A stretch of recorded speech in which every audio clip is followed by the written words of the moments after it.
You may take photos. We are recording the Q&A as well, and we'll be sharing it on social channels tomorrow. If you're on Instagram, there are a bunch of handles for you for the production company, Troupe Theatre, the theatre, and if you want to tag me, I'll share it to my stories as well, which is very helpful. Many of the cast are also on Instagram, and their handles are on the theatre's account, the theatre company's account. Okay, who saw a wonderful two-part production of the Forsyte Saga here at the Park Theatre 2 years ago, 2024? Any hands? Oh, brand new audience, got it. Okay, any Noel Coward? Oh, you did, great. I saw Swan. Oh, okay, well, you're anticipating something I'm going to say in a moment. Any Noel Coward fans in the audience? Lots of Noel Coward fans, great. Had anyone been familiar with this particular Coward play before coming and looking to see it now? Anybody married? Any newlyweds? Yes. Okay, and does anyone know they've already got a question they want to ask? Okay, well, please, as I say, don't hold back. We get to the end of the evening and then suddenly all the hands go up. So start thinking. But first of all, let me introduce you to these two wonderful people that I have on the stage with me. Ashley Cook, who is the founder of Troupe Theatre, the production company behind the show, and Kirsty Patrick-Ward, who directed the show.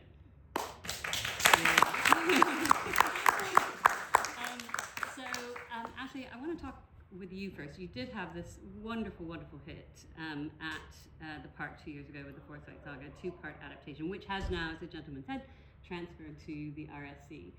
Why did you choose to follow up that fantastic hit by coming back to the Park and coming back with this play in particular?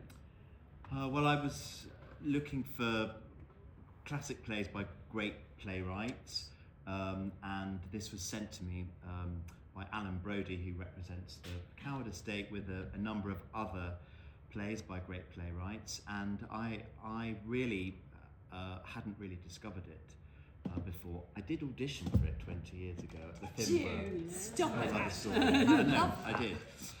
But anyway, I hadn't read it for a long time, and it just struck me as being a play that was, really felt very modern in terms of its themes, and I loved the idea that it was about two creatives, and everything that sort of resonates within the sort of theatre industry, and I just thought it should be done again, really. And Bill Rosenfield, who isn't here this evening, who has reimagined the show, so he's revised, cut, kind of transformed it, really, because obviously he did write this when he was 18, and I think it's true to say it was a bit overwritten in places. Yes. So yeah, he's kind of helped the young Coward along by kind of stripping it away and just kind of condensing it and distilling it into what you've seen this evening. Yeah. And yeah, we just really felt that it should be seen again, and that it had some really interesting things to say about creatives and marriage and women in society, and so yeah, that's why I went for it. And then Kirsty came on board, who I've worked with before, in an amazing play about female boxing. That was about 6 or 7 years ago, but I just knew that Kirsty would be perfect to direct it, and she's done an amazing job. We did a Q&A together for that play, The Sweet Science of We Brewing. did. I think it was nearly 10 years ago. Aha. Wow.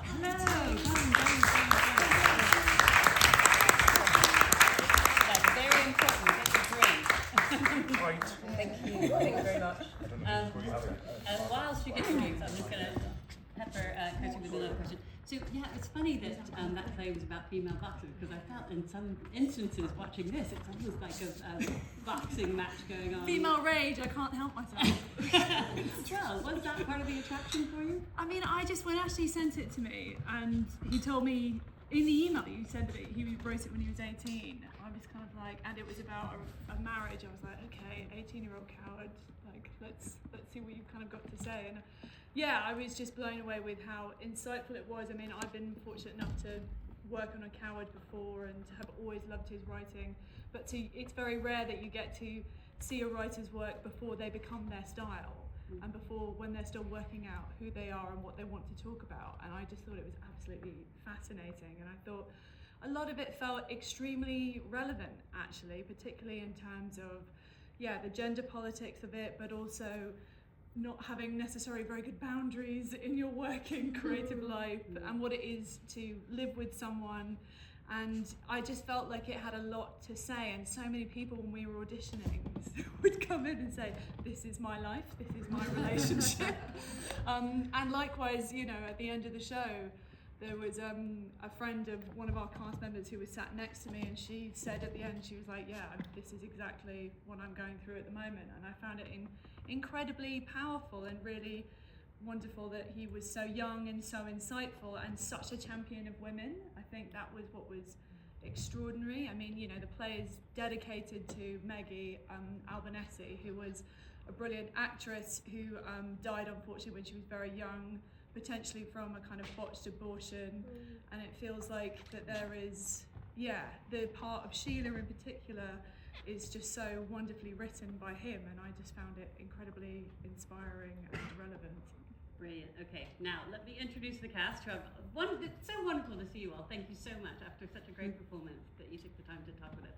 I'm going to test my name ability. Okay.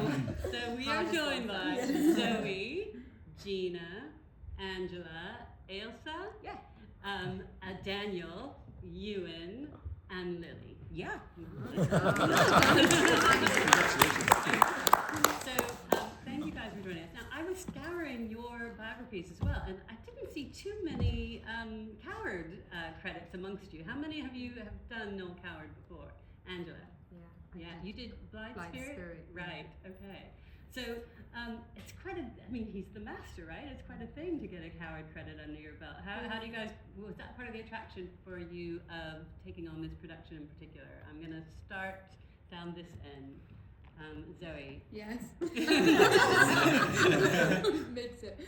Yeah, definitely. It was really cool to, I think especially because it's his first one, and it's not one that's been done a lot. So that was also a really big appeal of, like, we talked about, I think in the audition, you don't have the big shoes to fill of all the other productions that have been before. Yeah. And to have the time to mine it and figure it out without thinking about what you've seen already. Yeah. So that was a big appeal. And did any of you have like kind of preconceptions of what Coward had to be like, that you had to speak in a particular way? Or Kirsty's laughing.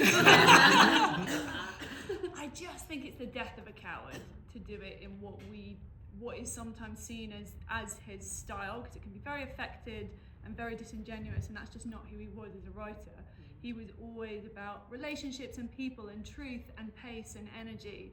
And I just think sometimes I'm not sure some of the things that we might see as very much his style, I'm not sure he would recognise. And I think for it to be my biggest fear was that it would become a museum piece, and I felt that was not what this play needed, because also it's not been done before, and he never saw it, and it's not been tested in front of an audience, so it felt that you needed, you know, there's a great phrase about treating classics like new plays and new plays like classics, and this is somewhere in between the two, because it's an old play that's never had a life before. So for us to treat it like a piece of new writing, but honour the rigour of the text. I mean, these guys are so bored of me saying, like, don't break up the line, thoughts on the line, pick up your cues. There are some technical requirements to the language in order to be able to do it properly, but at the same time it has to be relevant and new, and for you guys to make it your own. And in the casting process, it was a very clear brief that we had. You had to be able to hear the language, because it's got an incredible musicality to it,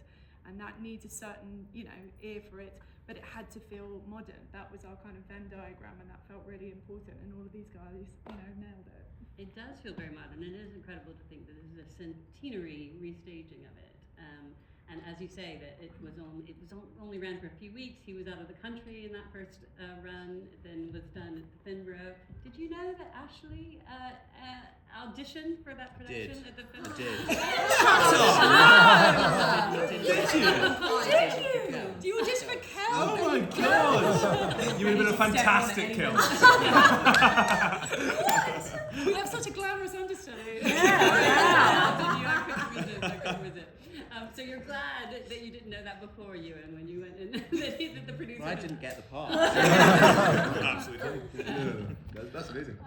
What you were saying, it was interesting though, because although it was on 100 years ago, obviously he wrote it in 1918 when he was 18. I know. So it's even earlier than that, you know. So the play is actually, you know, older than 100 years. Indeed. And I mean, it's so modern to be writing it in 1918, right at the end of the war, given what we see in the play, which I think is amazing. I am looking for hands, by the way, if anyone's got a hand. But I also want to hear from the other women in the cast. There is this great line, who says it, that says that, Lily, Sheila says it, about that no man can really get to grips with writing for a woman.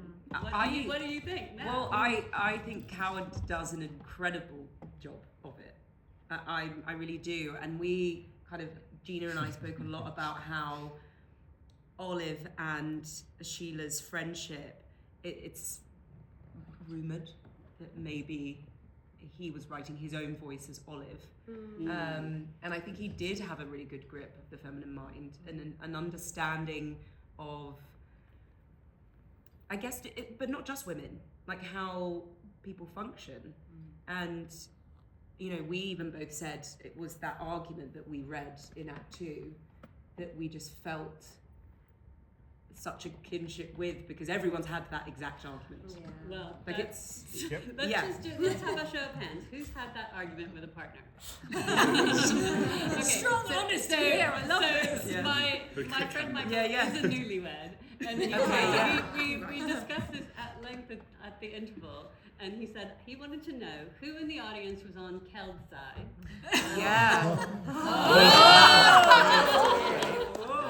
And who Good for you. On the stage was on Keld's side. Was anyone on Keld's side? I can't possibly take sides. I do think we did a lot of work to find arguments and pros and cons for both. Yeah, I think it's kind of impossible by the interval to be on my side. Yeah. I think that's too far. But I think there's hopefully some moments earlier where you might go, you know, Sheila's being a wee bit unkind, and you can sort of shift a little bit earlier in the act. But I don't think I can't get away from the things that he actually says. And by the time it gets to the end of the act, he's really gone far too far. And that's important because I think the most beautiful thing about the play is the women's relationship and chosen family. And I think as much as I want Keld to be people to like him and be on his side at moments or whatever, it is actually more important, obviously, that I think the audience finds solace in that relationship. Yeah. So you have to not be on his side by the interval, I think, to honour that relationship. And you do, as Angela's character said, you do start to feel quite sorry for him. Yeah. And at the end, particularly when the touching moment between Olive and Sheila, he's sort of left out, and thinking, oh well, maybe there's going to be some love. I was also really fascinated in the staging, Daniel and Ailsa, with how your relationship, your couple, was kind of a counterbalance in terms of choice. But there was a lot of sadness there too. I mean, I really felt it in Ailsa's line. And when you say these men, you know that he's going to. What do you say? You know he's going to break your heart. Break my heart one day. One day. What did you guys? I wonder, as a company, how much you've talked about like the choices, the different relationships, and particularly as Kirsty has touched on it, he's writing very much about relationships, but relationships between creatives. Yeah. Did you see a lot of your own experiences in the Especially these two. I think on paper it's totally up to anyone's interpretation, but I think originally on paper maybe it's an 18-year-old coward writing a couple who's a little bit take my wife, no please take her, because there's a couple of moments where on the page actually what Edmund says is a little bit kind of like yes dear, and I thought we found that less interesting than if they are just unbearably happy and they adore each other. And it's a very empty relationship, but in comparison to this very contentious, very challenging relationship, maybe these guys are healthy. And then in addition we have Gina, your character, but there's the loneliness there. Which is filled with obviously the friendship, like deep friendship. But she is terrified of being alone and kind of then goes on to find fulfillment, but perhaps not as artistically fulfilling as you would like Yeah. with being a journalist. Oh yeah, terrible thing. Okay, yes, hand here. Thank you, ma'am. I'm in trouble here because I almost always, when I come and see a play, can find something to really grumble about. Almost always. Okay. I have nothing. Bless you. One mistake. I'm a writer. My husband's a doctor. We've been married for 57 years. We've had every single one of every single document. A lot of them are when she is writing and I interrupt her. I don't care what we're having for lunch. All in all, I mean, and the fact that he was 18, I mean, yes, I got to a stage where you couldn't really like Noel Coward because he's old-fashioned. But now he's not old-fashioned anymore. Yeah. Because actually people are people, men are men, women are women, relationships are relationships. So well done, everybody. Brilliant. Okay, did you have a question? A question? Only.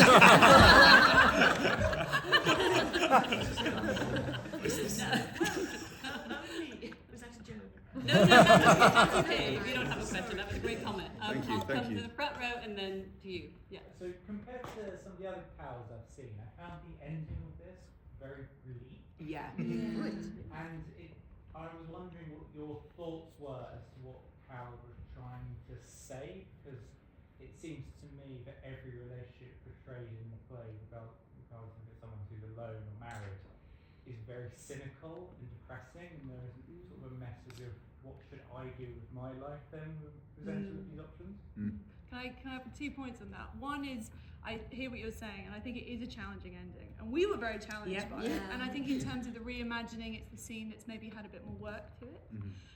It is that short though. I remember when I first read it, I was like, but I do also think that it's open to interpretation actually.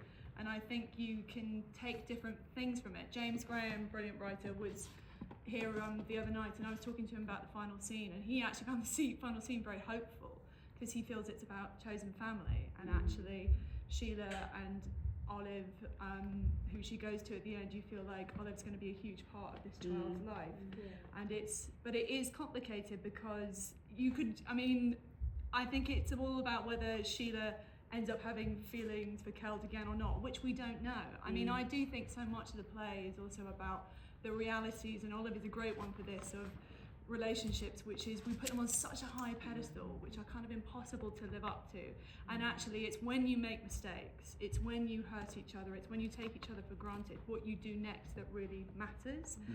And Olive thinks she's doing the right thing, right? Because she thinks, oh, well, deep down, Sheila loves Keld. But when Sheila drops the bombshell that she doesn't love him anymore, poor Olive is like, what have I done? But I don't know, it's up to interpretation. I kind of feel like there's maybe a chance for them if their feelings change. But I do think the ending is kind of open to interpretation. I don't know, what do you guys think? Just show of hands. Who thinks they stay together?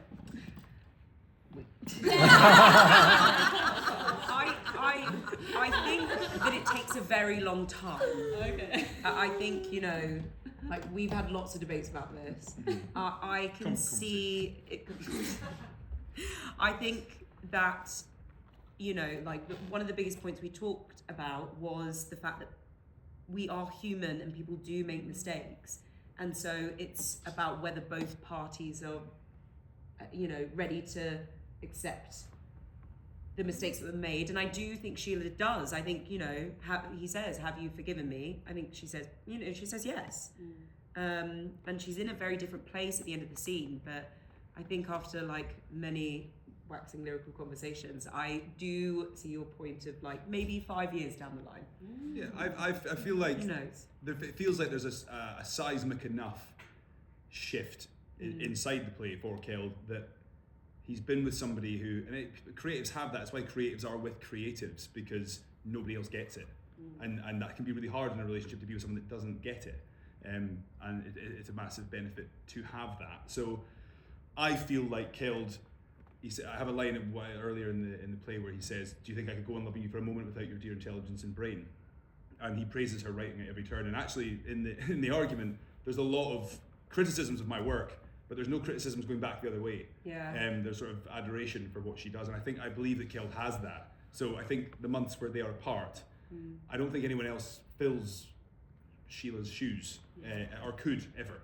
So I think that is a realization that he has very close to the end of the play. That bit where she becomes kind of like a Stepford wife. Yeah, the trad wife. I mean, I don't know if this is a generational thing, but my mother always said to me, don't let men see how smart you are. Men don't like smart women. And yet you thought that was keeping the peace, and that worked for a while, and yet that's what actually. Yeah, exactly. And I think it's important to remember that he didn't ever ask her to change. She made that decision on her own, and so I think, you know, when there is the moment with the discovery of the letters, like a lot of what Keld says does ring true. You know, she left and she wasn't around and she didn't take any interest. She made this huge life-changing decision and he never asked her to. Obviously it doesn't excuse what's happened, but yeah, I think it's that they both have a lot of faults. Yeah, it's the kind of tragedy. Okay, now we got those ahead. Okay, let's how much? No, not at all about 20. Okay, fine. Okay, let's go to. I'll come back to you. Third row there. I'm pulling it back a little bit. The excuse for Keld is in a sense that he's a small boy still, isn't he? He's never really grown up and he's behaving like a small boy, but that isn't a valid excuse. What is more of an excuse is the fact that he's a product of his time and of his parenting, his background and the expectations of that period. And that then brings a question when you are producing it for an audience today, and you are producing it today, exactly when you're setting it and how much you make of the period. I mean, you very carefully staged it in a way that could be of the 1920s, but equally could be later. So how important is the period setting, I suppose, is what I'm asking in view of those comments. And I think as well as the misogyny, I mean the terrible class elements to it, and how he treats Burridge is just awful to watch, really, isn't it? But Ashley, Kirsty, what are your views on that? It felt important to us to, particularly because it's never been done before, to lose the 20s would have just changed too much for us. Yeah. That felt really important, particularly. Push it either. Yes, but I didn't want to be unlimited. We didn't want martini glasses and cigarette holders. I did.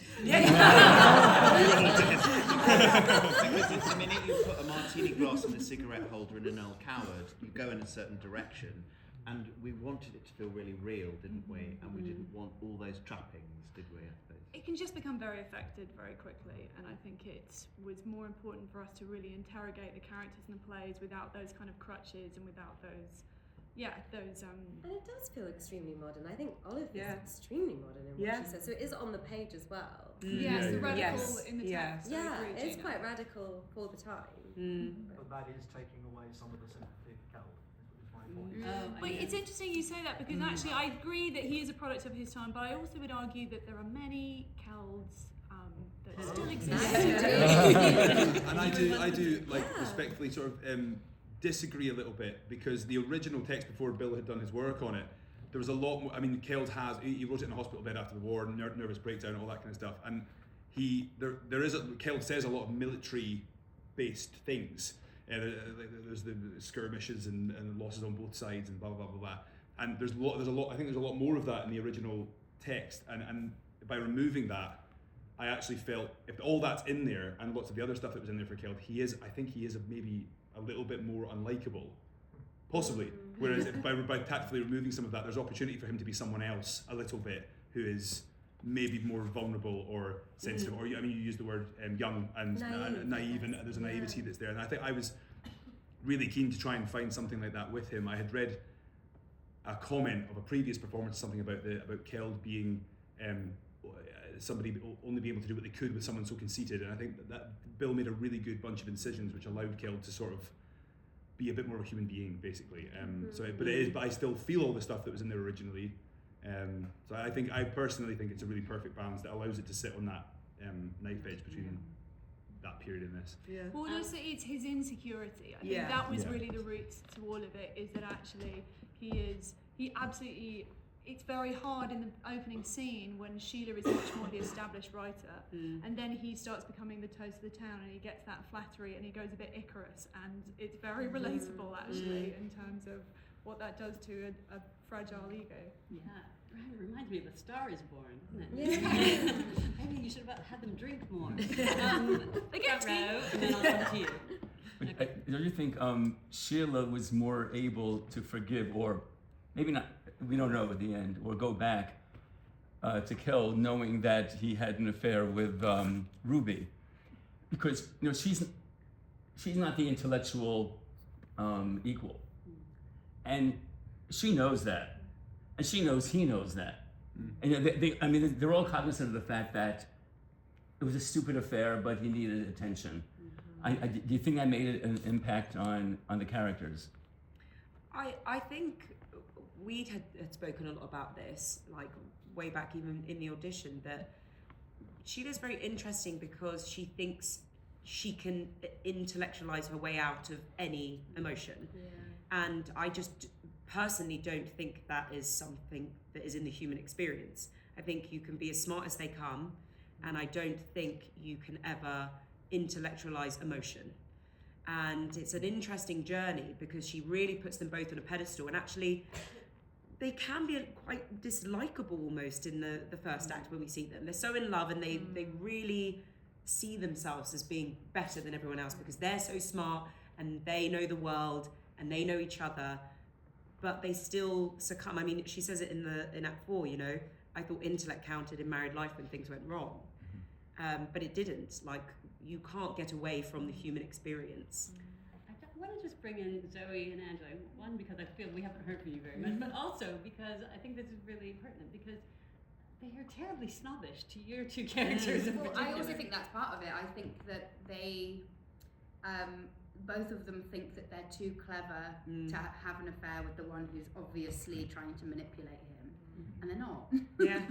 Like, this man is very clear what Ruby's doing. She wants what she wants. I think she's actually much more intelligent than she appears, and I think that she manipulates him exactly the way she wants, and he thinks he's too clever to fall for it. She thinks he's too clever to fall for it, so it actually hurts more that he still did it.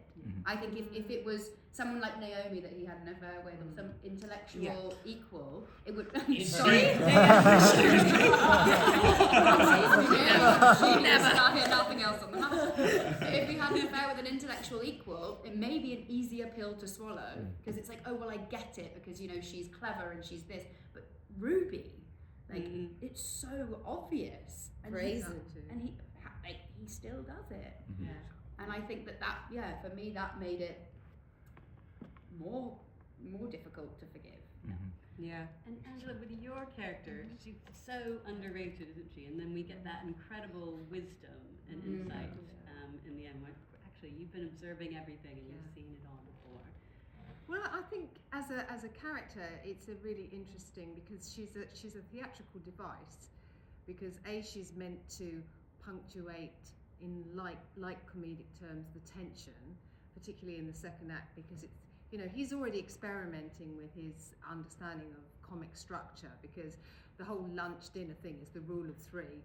Bring it up at the beginning, just pop it in the middle, and then punctuate at the end. And it's purely to facilitate that huge scene and break it up and give the moment and the audience a moment to go, oh. So you've got real kind of technical requirements of Burrage. She brings on all the plot. She brings on the letter.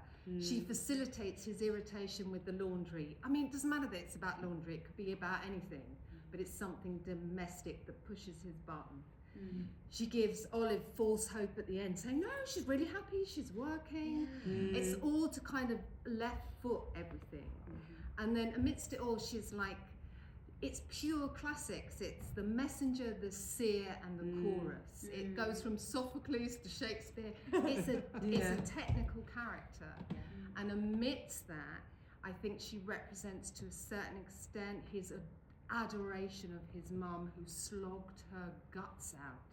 He describes her as having lived in genteel poverty, and she ran a boarding house to bring the money in because the father was off doing his salesmanship but never quite brought the money in. and he adored his mum, and I think she was wise in his life, and I think Burrage has got his number from the day she meets him. So for Burrage, it's about the most important thing of the play is she wants Sheila to be independent, because that's what Burrage wants. And she is independent. She's obviously been about, but she's never married. She knows what that means. So I think she's just really interesting, because she's all those things, and it's a tiny little part, but you've got to kind of navigate your way through it to and make there's that. one line near the beginning when you're irritating Coward, and he's saying, you know, if I were talking about dramatic construction, you would be as bored as would I? You're underrating me. And of course, I think she has one of her first lines is, that wouldn't be very economical, sir. She knows perfectly well it's Sheila's money that's running the house. Don't get above your station. You're not earning anything yet, mate. That's her. I've got your number. Do you want mutton or don't you? That's all I need to know.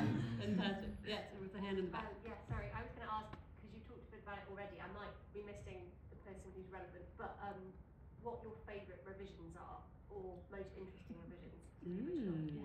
I mean, Kirsty went to the Noel Coward archive. Yeah. And there are 4 alternate endings. There's there are some different endings. We actually stole a line from the notebooks for this version, which was really interesting. So he was definitely, but in terms of revisions, it's a really great question. And Would I, Sir is a revision, actually. Bill put that in, which is great. Also, your line about I don't need a second chance. That was a revision as well, which is great. And then the last one, in name only, that was something we felt was really important in terms of the clarity for the scene, but also the agency for Sheila. So they're my 3 favorites. Any other favorites? Did all of you read previous versions? Or I loved, this is so stupid, but when she says, when Naomi says, oh, people are waiting for your next book, Sheila. Clara Dewlap was saying only the other day. And she goes on to say what Clara Dewlap said the other day. And you're like, no, you don't need any of that, Noel Coward. And I think Bill judiciously cut a good chunky paragraph. For sure. Same with Ruby. She did just wang on for hours. And for my sake, I'm glad that was short. Well, the play just couldn't breathe. I think in the unedited, the original version, it's just they do, and he's not quite sure what he's talking about, and like in terms of what he's most interested in, and the themes are really fantastic. Like what you were saying, Angie, about freedom. I mean, freedom is something he comes back to, and also, does art have to exist in isolation? These are things that he's looking at in other plays as well. But what Bill has been able to do is just finally let the play breathe by focusing on like, right, what's the important relationship? What's the important story beat here? It was kind of drowning before. Yeah, he made sense of like a couple of things for me, that because I remember reading something that he had said about the decision, the fact that the child was going to be born and what that meant for Keld, and that it existed in some sort of hope that they would be okay in the future, and that Keld really wanted the child. But like, it's so funny because logically as an actor, you obviously go through something and you figure out who your person is from the things that they say and do and what's said about them and all that stuff. And it was illogical to me that at the start they had talked about illegitimacy and never having children and all that stuff, but then at the end of the play, suddenly in a handbrake turn to be like, great, you know, that's why it's a big shift for who they are as people to just capture in that moment. Bill added, I think, with the word incredulous next to the word Sheila. No, that was there. But was it? Yes, that's in the original. Oh. But what wasn't in the original is that great stage direction which you played brilliantly when he's saying, yes, I'm terribly glad. And you're like, are you terribly glad that she's pregnant? We're not sure. Well, that was the really useful thing, was that he knows he has to sign up in order to please Sheila, but that he basically made Keld's relationship at the end of the play clearer for me and more truthful, I think, to who they are as writers. I'm so glad he left the beastlies in. It's so funny, isn't it? Because he's the king of the pithy one-liner, and later on in his career, you get some of the most beautiful one-liners, most devastating put-downs in history, some of the greatest insults of all time. And it's so funny that this play is just like, oh, you're not quite you're 18. Yeah. You're not quite there yet. There's You're some of just them, rambling. yeah. Some of them. And Oh, legs like yeah. that. Ruby gets the classic one. She gets some great ones, yeah. And of course, contextually, you mentioned about the period. It's really important that we honour that period because, of course, he wrote it in 1918, but it was 1921 before the law changed that meant that women, once they got married, didn't have to give everything they owned to their husband. So this ownership element is really important because for Sheila, she says, this is something I don't choose to challenge. She can't do this on her own then. Now, people have different choices now, but some people would still choose that very much, so I don't want to do this on my own. And he's writing about his mum and all the women in his life. I feel that's really strong about his sense of it, trying to empower women to have independence and freedom and not have to rely on everyone in a society when they had to then.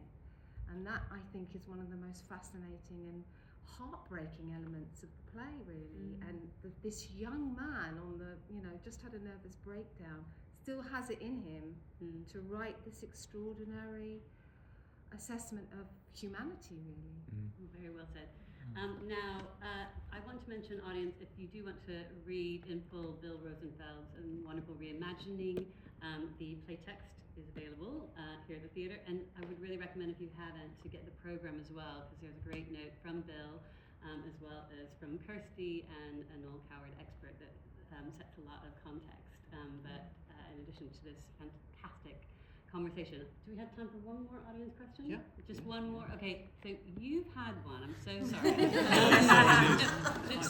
Okay, well, hold on a minute. Okay, let's hear all the remaining questions, and then people can choose who to answer which. Okay, so we've got one in the back. Shout it out. Yes, thank God I don't have to be the last one. Mine was just going to be the bit I couldn't get my head around towards the end is why Olive was trying to thought that Sheila should take him back. So I got I know. I got it in the bit, so I was like, okay, maybe she's lonely and she thinks this will make her happy, but then she has the conversation and realizes actually she's much happier. So I couldn't understand why after that she said Good she should question. take her back. So Gina, we're going to have you answer that in a moment, not yet.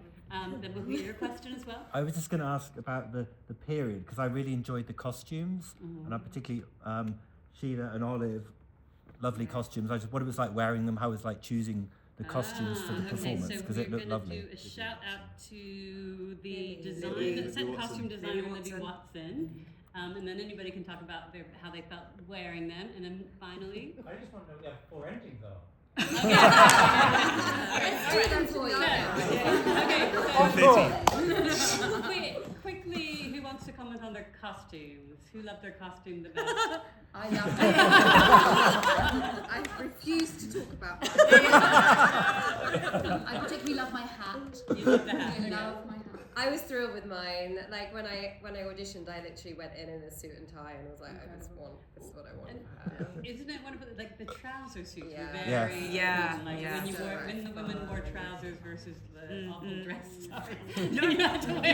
Deliberately, it was very deliberately awful. It was quite right. But Libby did a great job because it is so impactful when Sheila walks back on after the interval in this baby blue drop waist dress, and it's just not something she would ever wear. And so I think it was really important for us to tell that story through clothing, and Libby did such a beautiful job. And even when you see her back in Cornwall, it is way less stylish than what she was wearing in 1 and 2, but I think tells the story of she's back to starting to figure out who she is. And I would argue even in Act 1 and 2, she isn't truly who she is, because she has this kind of putting everything on a pedestal, that actually by the time you get to 4 and you see this with the jumper and there's no more kind of heels, she's with the boots, you see her come in the rain. It's something I don't think you would ever expect of Sheila in Act 1. I also just want to note with Zoe, I love that you're wearing a fox. Yes. Oh. I like the puffs. Yeah, the fur getting bigger as the play goes on was intentional. I No feel real like I come out foxes as a died. full bear. No real and foxes that's- died making a production. But no, absolutely not. There's a hard no. Yeah, it's from River Island. You and I. It can be washed in everything. Gina, Olive's motivation. Yeah, it's a really difficult thing to thread actually, because obviously kind of as, you know, modern woman, I really didn't want her to be doing that, but that is what the character does. I think she does see the love that they had at the beginning, and she really kind of values their relationship that they did have. I think she's worried for Sheila that she's if she's going to go through a divorce, so that's really difficult. I think that is when the actual setting comes, like time comes in a bit more. But then when she does say she doesn't love him, she's then still slightly petitioning on Kel's behalf, but not fully. Like after that moment, it's more like, wait, what is going on here? Because I think all of her dialogue after that point is like, I can't read your mind. What is happening? Okay, I was trying to do this thing, but that isn't. It's just trying to read her until she declares that she's pregnant, and obviously then it's a completely different sort of set of circumstances. But yeah, I know. I wanted to be like, no. Also, but Kel does, Ruby hasn't moved in. Yeah, and also, and Olive also has that moment. She is cynical. She is like, men do this. It's whether you can live with it or not. Yeah. And that's part of the period as well. That's part of the period too. And I don't know. I've had Some people friends are still like that's that still now. like Yeah, that still now. happening. Kirsty, before you tell us about the 4 endings, I'm not telling you about the 4 endings. Oh, right, okay. All right, well, before we wrap up, I always like to end with a question that everybody has to answer, but very, very, very briefly. So one word answer, I'm going to let you think about it while we do some other wrapping up. But everybody on the stage, in addition to love, what is the one thing you think is required for a successful relationship? Oh, God. Question. Okay, so you don't want to tell. So while the others are thinking, you don't want to tell us about the other ending? Well, no, I would encourage. You can absolutely go to the archives. It's an incredible resource and it's worth looking. But also, but what I will say about the endings is most of them are very Olive Sheila centric. It's their conversation. So that's the thing he's working out. I think in one of them it was Oxford. I'll give you that as a thing, as opposed to Cornwall. But it was very much it was lots of backs and forth between Olive and Sheila. So I think he was definitely kind of trying to. He knew that was what he wanted to kind of explore in that final scene. Okay. And Ashley, the Rat Trap is here until the 14th of March. The Forsyte Saga, is it still running in Stratford? No, it's finished now. Yeah. Oh, okay. Who knows? Maybe a future. Okay. So what's next for Troupe? I can't possibly say. Well, honestly though, for those of you who haven't seen it, please do follow. Ashley does the most amazing production always, and it's always something very interesting and different from the last project. It's a very, very exciting company. Okay, so who's going to go first with the one-word answer? Humor. Zoe. Listening. And Acceptance. Ailsa. Going on adventures. One word. Adventures. Daniel. Championing. Yeah. Hot. Ewan. Sunshine. Sunshine. Compromise. I think it's got to be respect. Yeah. Just a little bit. Kindness. And I'm going to say separate bank accounts. 3 words. Anyway, audience, thank you. It's been wonderful. Please much. join me. Thank you.